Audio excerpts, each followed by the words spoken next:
पानी का एहतियात से इस्तेमाल करें और जहां तक मुमकिन हो सके पानी को महफूज करें, क्योंकि 4 जुलाई जुमेरात को शहर के कुछ हिस्सों में नलों के जरिए आबी सरबराही मजदूद रहेगी। Hyderabad metropolitan water supply and sewerage board ने कहा है कि 4 जुलाई जुमेरात को सुबह 7 बजे से 24 घंटों के लिए शहर के कई हिस्सों में पानी की सरबराही मजदूद रहेगी, जबकि कई मुकामात पर पानी की सरबराही कम मिकदार में अमल में आएगी। सहाफती एलामिया के मुताबिक जिन इलाकों में आबी सरबराही मुकम्मल तौर पर मजदूद रहेगी उनमें शेखपेट, जुबली हिल्स, सुमाजीगुड़ा, बोराबंडा, मूसापेट, नल्ला गुंटा, चांदीनगर, हुदा कॉलोनी, हफीजपेट, मणिकोंडा, नारसिंगी, मंचिरुला, तल्लापुर शामिल हैं, जबकि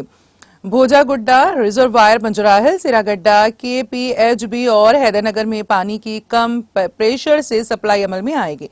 प्रेस रिलीज के मुताबिक TG ट्रांसको 132 KV पेद्दापुर और कद्दी सब स्टेशनों पर मरम्मत का काम अंजाम दे रही हैं, जिसके जरिए सिंगूर 3 और 4 मरहले को बरखी की फराहमी अमल में आती है, जहां से हैदराबाद के लिए पानी सरबराह किया जाता है। वाटर बोर्ड ने एक प्रेस रिलीज में बताया है कि ट्रांसको का काम 4 जुलाई की सुबह 7 बजे से 5 जुलाई की सुबह 7 बजे तक जारी रहेगा। HMWSSB ने मज़कूरा बाला इलाकों के सारिफिन पर जोर दिया है कि वो पानी के इस्तेमाल में एहतियात को मलहूज रखें।